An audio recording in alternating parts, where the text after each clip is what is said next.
Chapter 2383 गांव चंगकोंग और दी शितिया। 1। Benjamin Morgan की आवाज में हल्की हिचक थी। साफ दिख रहा था कि वो भी मेंटल पोल्यूशन की वजह से हुई अफरातफरी और आपस की लड़ाई को महसूस कर चुका था। झंग यी का चेहरा पूरी तरह शांत था। वो जंगल के और अंदर पसरी हुई खामोश, खत्म न होने वाली अंधेरा जैसी गहराई को देख रहा था। उसकी आवाज बिल्कुल सीधी सादी थी, बिना किसी भाव के।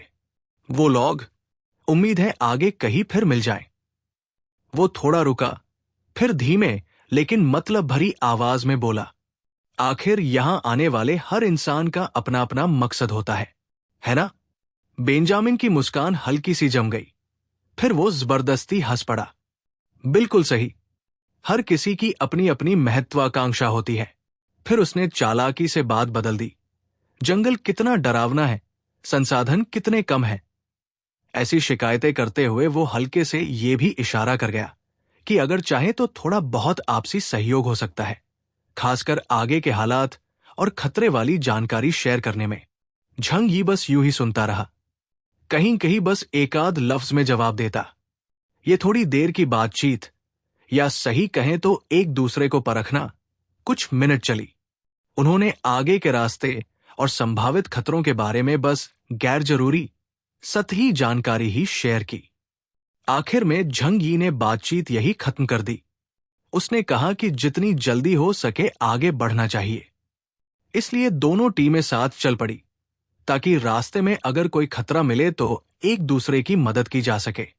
बेंजामिन के पास सैनिक ज्यादा थे। जरूरत पड़ने पर उन्हें आगे कर खतरे की जांच करवाई जा सकती थी। आखिरकार 200 ल्यूनेरियन योद्धा मेंटल पोल्यूशन का शिकार होकर गायब हो चुके थे।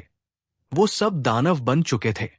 सारी बातें तय होने के बाद झंग यी अपनी बड़ी टीम को लेकर फिर से सेंट्रल एरिया की तरफ बढ़ चला। बेंजामिन भी झंग यी के साथ ब्लैक क्रिस्टल क्लस्टर फॉरेस्ट के और अंदर जाता गया। धीरे धीरे उसके चेहरे की मुस्कान गायब हो गई। वो अपनी उंगलियों में पकड़े गोल्ड कॉइन को सहला रहा था और उसकी आंखों में शक्सा तैर रहा था। हर किसी का अपना मकसद। कहना तो बड़ा आसान है, वो खुद से बुदबुदाया। मुझे तो बस जिंदा रहना है और इतनी ताकत और सीक्रेट्स लेकर बाहर निकलना है कि कोई मुझे रोक न पाए। केओस, पिछले बार आई ऑफ द डीमन में तुमने इतना बड़ा खजाना लिया। इस बार मैं समाल का ट्रेजर ऐसे ही नहीं छोड़ूंगा। मैमन की सील्ड लैंड से झंग यी को मिली लिंग की ह्यूमन फॉर्म। पूरी दुनिया उसी की लालियत है। झंग यी की मौजूदा ताकत देखकर कोई भी उसी तरफ शक करेगा। बेंजामिन ने मुड़कर अपने साथियों को ताली बजाकर पुकारा, चलो भाइयों, आराम खत्म। अमीरी और पाओ बस आगे ही है। अपने दोस्त लोग को हमसे पहले मत पहुंचने देना। दूर चलते झंग यी की आंखों में बस एक हल्की सी मुस्कान थी, जैसे वो सब कुछ समझ चुका हो। फिलहाल दोनों एक ही मकसद के कारण साथ साथ चल रहे थे। लेकिन अगर कहीं भी कोई कीमती चीज मिली, लड़ाई तुरंत शुरू हो जाएगी, बिल्कुल वैसे ही जैसे आई ऑफ द डेविल में हुआ था। पर झंग यी को फर्क नहीं पड़ता। उसकी मौजूदा ताकत के सामने इंसानी दुनिया में ऐसा कोई नहीं बचा जिससे उसे डर लगे। ये छोटा सा ठहराव खत्म हुआ। झंग यी का लक्ष्य साफ था, नाइट विच को ढूंढना, स्पार्क को ढूंढना और रहस्यों की गहराई में उतरना। हो सकता है मून और स्टार्स पर उनसे भी कीमती चीजें छुपी हों। जंगल के दूसरे कोने में डार्क सन फॉरेस्ट के एक हिस्से में हवा हल्की सी मुड़ी और एक स्पेशल दरार खुली। उस दरार से 3 बुरी तरह घायल लोग लड़खड़ाते हुए बाहर गिरे। गांव चंगकोंग, गुमैन और बथू। गांव चंगकोंग का हमेशा सफेद रहने वाला पूरा कपड़ा अब काले धब्बों और गहरे लाल खून में रंग चुका था। उसका कॉम्बैट सूट जगह जगह फटा था। हालांकि उसमें खुद से ठीक होने की क्षमता थी, पर अभी वो पूरी तरह चिथड़ा सा लगता था। तीनों हाँफ रहे थे और गांव चंगकोंग के होंठ के कोने पर अभी भी खून लगा था। उसके हाथ में पकड़ी गोल्डन होली स्वॉर्ड फीकी पड़ गई थी और उसकी तलवार पर बारीक दरारें भी दिख रही थी। गुमैन का चेहरा बेहद सफेद था। उसके बॉडी फिट कॉम्बैट कपड़ों पर कई जलने के निशान और कट थे, और उसकी सांस तेज चल रही थी। बथू की हालत सबसे खराब थी। उसके आर्मोर का आधा हिस्सा टूट चुका था। अंदर से खून भरा, बुरी तरह फटा हुआ जख्म दिख रहा था। चलते वक्त वो लड़खड़ा रहा था। उसने स्पेशल पावर की मदद से आखिरी पल में रास्ता खोला था, जिससे बाकी दोनों बच सके। इस बार वो दी शितिया को मार नहीं पाए, बल्कि एक बहुत ही खतरनाक अंधेरासी तलवार चलाने वाला स्वॉर्ड्समैन सामने आ गया, जिसने उन्हें लगभग वही मार दिया था। खक। गांव चंगकोंग ने खुद को संभाला और सबसे पहले आसपास नजर दौड़ाई। जब उसे यकीन हो गया कि फिलहाल सुरक्षित है, उसने एक गहरी सांस छोड़ी, जिससे खून की गंध बाहर निकली। उसका चेहरा बेहद गंभीर था। धत तेरे की, बस थोड़ा सा रह गया था। हम बस एक कदम दूर थे उस दी शितिया को पूरा पकड़ने से। बथू ने खून थूकते हुए कहा, उसकी आवाज भारी, गुस्से और झुंझलाहट से भरी। अगर हम यही इंद्र को मार देते, वापस भरत लौटकर हम पूरा किंगडम अपने हाथ में ले लेते। भरत के हायर अप्स भले उनसे सावधान थे, पर ऊपरी पद खाली होने की वजह से उन्हें मजबूरी में गांव चंगकोंग को इंद्र की जगह उम्मीदवार बनाना पड़ता। लेकिन इतना सब प्लान करने के बाद भी, हर छोटी बड़ी बात सोच लेने के बाद भी, अंत में गांव चंगकोंग एम्परर शितिया की किस्मत को मात नहीं दे पाया। कोई ऐसे इंसान को कैसे मार सकता है जिसकी प्लानिंग फ्यूचर तक देखने जितनी गहरी हो? गुमैन ने होठों से खून साफ किया। उस शैडो स्वॉर्ड्समैन की एक ही तलवार ने उसे अंदर तक तोड़ दिया था। अच्छा हुआ उसने बैरियर डाल दी और फट चुके इंटरनल ऑर्गन्स को रोक लिया, वरना वो उसी पल मर चुकी होती। ये जगह सच में बहुत डरावनी है। उसकी आंखों में चिंता थी। इंद्र को मारने में नाकाम रहने के बहुत बड़े नतीजे होंगे। इंद्र की भरत में जो पकड़ है, अगर वो वापस गया, हम उसी पर द्रोह और लीडर की हत्या का आरोप डाल सकते हैं। उस पल हमारे कई सालों से बनाए हुए सारे प्लान हिल सकते हैं। सब कुछ गड़बड़ा सकता है। गांव चंगकोंग चुप रहा। उसकी आंखों में कई सोच चल रही थी। वो सब दांव समझता था। डार्क सन फॉरेस्ट की अफरातफरी का फायदा उठाकर इंद्र को खत्म करना था, और किसी को पता चले बिना उसकी जगह और ताकत हासिल करनी थी। पर इंद्र उम्मीद से ज्यादा मजबूत और चालाक निकला। आखिरी पल में सब उलट गया। अब इन सब बातों का क्या फायदा? गांव चंगकोंग ने धीरे से कहा। उसकी आवाज हल्की सी टूटी हुई थी, घायल गले की वजह से, लेकिन सोच बहुत स्पष्ट थी। हम लोग वैसे भी उनसे जल्दी या देर में टकराने ही वाले थे। जैसे जैसे मेरी ताकत बढ़ी है, भरत की नजर मुझ पर बहुत ज्यादा सख्त हो गई है। वो मुझ पर भरोसा नहीं करते। ऊपर के लोग शायद पहले से प्लान कर रहे थे कि मुझे आगे करके दी शितिया को और मजबूत बनाए। इसलिए मुझे पहले ही वार करना पड़ा। अब सबसे जरूरी है या तो इस हालत से निकलने का नया तरीका ढूंढें, या कोई और ज्यादा ताकतवर साथी। चैप्टर 2384, गांव चंगकोंग और दी शितिया 2। गांव चंगकोंग ने अपनी नजर उस अनंत गहरी और अंधेरी जंगल की तरफ डाली, जैसे वो परतों के पार किसी खास शख्स को देख रहा हो। झंग यी को ढूंढो, गांव चंगकोंग ने धीरे लेकिन पक्के इरादे से कहा। इस जंगल में अभी सिर्फ वही है जिसके पास इतनी ताकत है, और जो इस गड़बड़ में शामिल होने के लिए तैयार भी होगा। गुमैन ने भौहें चढ़ाई। केओस, वो हमारी मदद करेगा? हमारा उससे कोई रिश्ता नहीं, बल्कि उल्टा उसकी तरफ से रंजिश है, और ये आदमी बहुत चालाक है। बिना फायदा देखे कुछ नहीं करेगा। गांव चंगकोंग के होठों पर एक अजीब आधी हंसी जैसा भाव आया। न पूरी हंसी, न पूरी कड़वाहट, बस थोड़ा सा खुद पर व्यंग्य। दोस्ती? शायद नहीं, लेकिन अगर मेरा भरत से रिश्ता टूटे तो उसे बहुत मजा आएगा। मैं इंद्र को खत्म करना चाहता हूं, और वो भी यही देखना चाहेगा। अगर इंद्र की मौत हो जाती तो भरत के लिए ये एक बड़ा झटका होता। बड़ी ताकतों के बीच इतना बड़ा खतरा, कोई भी इसे अपने पास नहीं रखना चाहता। हुएक्सू किंगडम भी नहीं। गांव चंगकोंग मन ही मन सोच रहा था, झंगी, तुमने मुझे इस्तेमाल किया दोनों तरफ को कंट्रोल करने के लिए। ज़हू झेंग से भी फायदा लिया, दी शितिया से भी। तुम्हें हर तरफ से फायदा मिला, बिना खुद को आग में डाले। अब मैं मुश्किल में हूं, तो इस एहसान का बदला देना चाहिए ना। कम से कम इंद्र को खत्म करने में मदद कर दो, उसके बाद हिसाब बराबर। उसके नजरिए से झंगी और उसके बीच का रिश्ता एक तरह की बात बात पर होने वाली खामोश सौदेबाजी जैसा था। अब उसे इस रिश्ते को अपने काम में लाना था। अगर हम कीमत सही दें या हमारा मकसद उसके साथ मिलता हो, तो वो जरूर कदम उठाएगा। गांव चंगकोंग ने ये बात अपने साथियों को समझाने के लिए भी कही और खुद को भी। इंद्र की मौत और भरत की ताकत में बदलाव, ये उसके लिए भी बुरा नहीं होगा। वो सोच ही रहा था कि उसे झंगी से कैसे बात करनी है, क्या ऑफर देना है और किस तरह उसे साथ खड़ा करना है। तभी अचानक एक झटका लगा। गांव चंगकोंग के मुंह से कराहन निकल गई।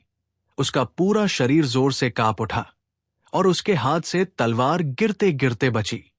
उसकी आंखों में तेज जलन और चुभन उठी, नजर धुंधली हुई और फिर एक अजीब, पुरानी और वीरान सी दुनिया उसके सामने छा गई।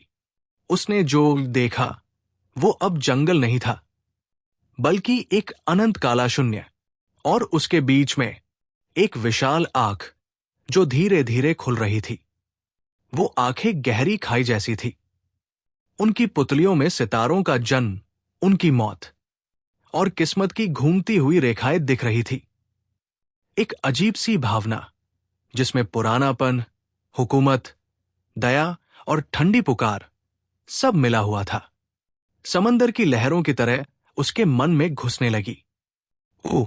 गांव चंगकोंग की करा उसके नियंत्रण से बाहर निकल गई। उसकी पहले वाली शांत और सोच समझ वाली आंखें अब खाली और पागल सी लगने लगी। वो उसी दिशा में देख रहा था जिस दिशा में वो विशाल आंख उसे खींच रही थी।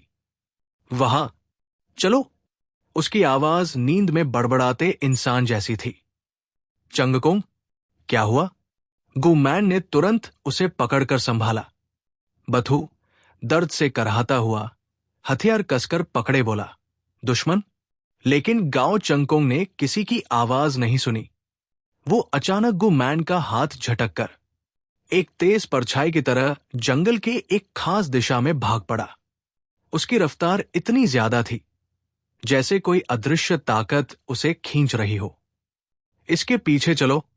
गुमैन चौंकी हुई थी, लेकिन उसने फौरन फैसला लिया। बिना एक पल आराम किए वो और बथू दोनों अपनी बची खुची ताकत जुटाकर गांव चंगकोंग के पीछे दौड़ पड़े। उधर डार्क सन फॉरेस्ट के दूसरे हिस्से में गांव चंगकोंग जैसी टूटी फूटी हालत में नहीं, दी शितिया खड़ा था। लड़ाई में वो भी घायल हुआ था। उसकी चमकदार दिव्य पोशाक फटी हुई थी। उसके 7 ट्रेजर्स गोल्डन स्टेप्स की रोशनी फीकी पड़ चुकी थी, लेकिन उसकी चाल में अभी भी वही गर्व, वही भविष्य देखने वाला ऋषि जैसा सुकून था। वो किसी साथी को ढूंढने की जल्दी में नहीं था। वो यहां वहां नहीं भटक रहा था, बल्कि ऐसा लग रहा था जैसे कोई गूढ़ लय उसके कदमों का रास्ता तय कर रही हो। उसके हाथ में एक हेवनली अम्ब्रेला था जो धीरे धीरे घूम रहा था। उससे गिरने वाली पवित्र रोशनी आसपास की काली मानसिक शक्ति को दूर रख रही थी। दूसरे हाथ में उसने पारदर्शी माला पकड़ी हुई थी। वो जो धीरे से जप रहा था वो कोई बौद्ध मंत्र नहीं, बल्कि प्राचीन वेदास थे। उसकी आवाज गहरी थी, मन को शांत करने वाली, जैसे वो पूरी प्रकृति से जुड़ा हो। लड़ाई में चाहे वो कितना भी चरम पर चला जाए, असल में वो भरत संप्रदाय का सबसे ऊंचा, सबसे आस्था रखने वाला ऋषि था।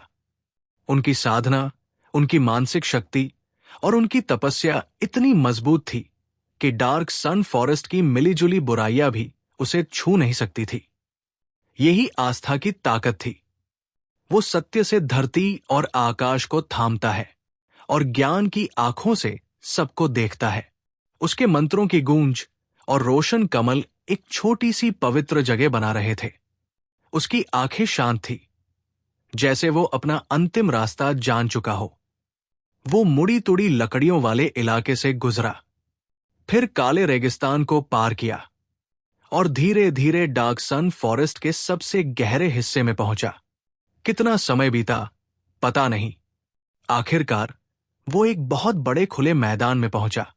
उसके सामने एक विशाल गड्ढा था, 1 किलोमीटर से भी ज्यादा चौड़ा और बिल्कुल तलीन, काला, इतना काला कि उसमें कुछ भी नहीं दिखता, जैसे वो सब कुछ निगल लेगा। सिर्फ एक नजर डालना ही आत्मा को खींचने जैसा था। किनारे ऐसे थे जैसे किसी दानव ने जमीन को फाड़ दिया हो। अंदर से इतनी तीखी काली मौत की हवा उठ रही थी कि दिल पत्थर हो जाए। लेकिन साथ ही वहां से एक पुरानी रहस्यमयी पुकार उठ रही थी, जो इंद्र के भीतर की दिव्यता से मेल खाती थी। उस गड्ढे का आकार उसकी नजर में एक विशाल आंख जैसा था, आकाश की ओर खुली हुई, अजनबी और मौके से भरी हुई। इंद्र उस गड्ढे के किनारे खड़ा हुआ, नीचे झांकते हुए। उसके चेहरे की शांति की जगह अब भक्ति और फैसला था। किस्मत का इशारा, शिवा की नजर, विनाश और पुनर्जन्म का स्रोत। वो खुद से बुदबुदाया, जैसे उसने कोई पहेली हल कर ली हो। उसने एक आखिरी बार जंगल को देखा और उसके चेहरे पर संतोष और पूरा होने का भाव आया। फिर बिना किसी हिचकिचाहट के वो कूद गया, जैसे कोई पतंगा आग में, जैसे कोई भक्त अपने ईश्वर की गोद में लौटता हो। वो सीधा उस अंधेरे, विशाल आंख जैसे गहरे गड्ढे में उतर गया। उसका शरीर कालेपन में गायब हो गया। सिर्फ वेदों की हल्की सी आवाज बची, जो धीरे धीरे हवा में बुझती गई और फिर घोर खामोशी में खो गई। चैप्टर 2385 गांव चंगकोंग एंड दी शितिया 3। डार्क सन फॉरेस्ट की किनारी पर रोशनी ज्यादा तेज नहीं हुई, बल्कि बीमार सी पीली, मध्यम चमक में बदल गई। यहां मोटा, काला धुआं जमा हो रहा था, जैसे किसी ने आसमान को बंद कर दिया हो। यह धुआं एक ऐसी नेचुरल दीवार बना रहा था, जो जंगल के अंदर के डर और निराशा को पूरी तरह बाहर की दुनिया से अलग कर देती थी। इस जंगल की किनारी पर चांदी सफेद कवच पहने हुए, लाल क्रॉस वाली केप ओढ़े हुए लोगों का एक दल बहुत संभल कर आगे बढ़ रहा था। ये थे नाइट्स टेम्पलर, जिनका नेतृत्व कर रहे थे डिसिप्लिन प्रीस्ट ओरियोन और मॉर्निंग सिस्टर लेबनेस। मैडाउल के मेंटल हमले ने इन लोगों को कोई नुकसान नहीं पहुंचाया था। अपने हाथों में अपकलिप्स की किताबें थामे और राइटियस लॉर्ड्स पर अपने अटूट भरोसे के सहारे ये लोग बाकियों को बचाते हुए आगे बढ़ रहे थे। लेकिन इस वक्त इन्होंने झंगी की गाइडेंस मानकर डार्क सन फॉरेस्ट के सबसे गहरे हिस्से में जाने का फैसला नहीं किया, बल्कि उल्टा, ये उसके बिल्कुल खिलाफ दिशा में भागकर जंगल की किनारी तक आ गए थे। इनका इरादा था डार्क सन फॉरेस्ट छोड़कर बाहर निकल जाना। जो भी उन्हें देखता यकीनन हैरान हो जाता, क्योंकि इंसानों का चांद पर आने का असली मकसद था समाल की टूटी हुई सील का हल ढूंढना और अर्थ को बचाना। और ये लोग तो वैटिकन के सबसे निष्ठावान धर्म योद्धा माने जाते हैं, जिन्हें मौत जिंदगी की कोई परवाह नहीं। तो फिर ये लोग अपना काम छोड़कर भाग क्यों रहे थे? इसमें जरूर कोई ऐसा राज छुपा था जो दुनिया को नहीं मालूम होना चाहिए। सितारों और सूरज की दिशा देखकर लगता है, इस तरफ चलेंगे तो हम इस श्रापित जगह से बाहर निकल जाएंगे। फादर ओरियोन ने ऊपर देखा, काले धुएं के बीच से आती हल्की धूप को। उनके होठों पर धीमी सी मुस्कान आई और उन्होंने शांति से कहा। सिस्टर लेबनेस उनके पीछे चल रही थी। उसका खूबसूरत चेहरा चिंता और गहरी उदासी से ढका हुआ था। वो धीरे से प्रार्थना करती बोली, हे प्रभु, भटके हुए लोगों को इस अंधेरे कुएं से बाहर ले चलो। उसकी एबिलिटी, मॉर्निंग, यहां की मरी हुई आत्माओं और खास जीवों पर तो असर करती थी, लेकिन इस पूरे इलाके में फैले हुए मानसिक जहर और भारी दबाव के सामने वो खुद को बेहद बेबस महसूस कर रही थी। इस यात्रा का उद्देश्य अब बिल्कुल बदल चुका था। अब वे न आगे की खोज पर थे, न स्पार्क ढूंढने पर, बल्कि सिर्फ भागने पर। वे पैपेसी के आदेश पर चांद पर आए थे। डार्क सन फॉरेस्ट में स्पार्क ऑफ फायर ढूंढना, माफ कीजिए, ये उनका मुख्य काम बिल्कुल नहीं था। झंगी और बाकी सब इस मुसीबत में फंस गए। ये बात उन्हें अंदर ही अंदर बड़ी अच्छी लगी थी, क्योंकि इसका मतलब था उनकी योजना में कोई दखल नहीं देगा। अब भागने का बिल्कुल सही वक्त था। अगर ये पोप के दिए हुए काम को पूरा कर लेते तो उनकी परम महिमा पाने की यात्रा एक कदम और आगे बढ़ जाती। फादर ओरियन और सिस्टर लेबनिस दोनों के दिल में एक आग सी भक्ति जल रही थी। वे बिना रुके डार्क सन फॉरेस्ट की सीमाओं की तरफ बढ़ते जा रहे थे, और झंगी का भेजा हुआ असेंबली सिग्नल ओरियन की नजर में वो तो सीधे नरक का न्योता था। लेकिन जैसे ही वे उस काले धुएं में कदम रखने ही वाले थे, जो दूर से बाहर जाने का रास्ता लग रहा था, अचानक सब कुछ बदल गया। काला धुआं ऐसे उफना जैसे उसमें जान आ गई हो, और फिर उसमें से कुछ परछाइयां बाहर आई, मौत की सर्द हवा के साथ, उनका रास्ता रोकते हुए। बाईं तरफ चमकते कवच पहने शूरवीरों का दल खड़ा था। उनसे एक शाही सी शक्ति निकल रही थी। उनके सबसे आगे सुनहरे बालों और नीली आंख वाला बेहद दृढ़ चेहरा लिए, हाथ में सुनहरी चमक बिखेरती sword of victory and oath पकड़े हुए, ब्रिटानिया का सबसे शक्तिशाली योद्धा किंग आर्थर खड़ा था। उसके पास खड़े थे मर्लिन, काले नीले रंग के चोगे में, हाथ में खूबसूरत एलॉय स्टाफ लिए। उसकी बुद्धिमान आंखों में अब ठंडी चमक थी। उनके पीछे knights of the round table खड़े थे। भले ही वे भारी लड़ाइयों से गुजर कर आए हों, फिर भी उनकी फॉर्मेशन टूटी नहीं थी। उनका जज्बा अब भी अटूट था। दाईं तरफ पूरी तरह साया बने हुए कुछ आकृतियां थी, जैसे जंगल की परछाइयां जिंदा होकर बाहर आ गई हों। ये थे कुटो एम्पायर की शैडो डीमन लीजन, जिनका नेतृत्व कर रहे थे सलादीन। सलादीन कभी बड़ी सेना साथ नहीं लाते थे, सिर्फ अपने दाएं हाथ सेज हरल्द, अपने प्रिंस आमिर, और बाकी वे शैडो फीन्स जो उनकी परछाई में अंडर रूप में छुपे रहते। सलादीन पहले की तरह पतले और बेहद प्रभावशाली राजा की तरह दिख रहे थे। हाथ में काली सिमिटर और उनकी आंखें चील जैसी तेज, हर टेम्पलर को गौर से देखते हुए। ये दृश्य बिल्कुल किसी न्यायसभा जैसा लग रहा था। अपने काम छोड़कर भागने वालों के लिए दोष सुनवाई।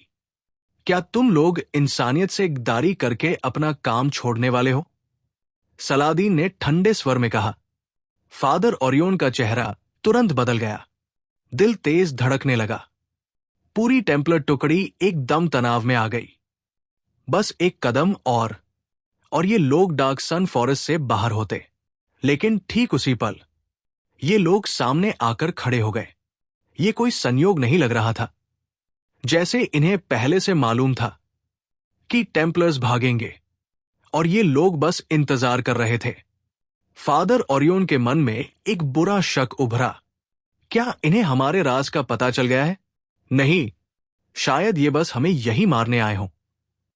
क्योंकि टेम्पलर्स जानते थे कि कुटो एम्पायर के सलादीन और ब्रिटानिया के किंग आर्थर दोनों आय ऑर्गेनाइजेशन के सदस्य हैं। टेम्पलर फाइटर्स तुरंत सतर्क हो गए।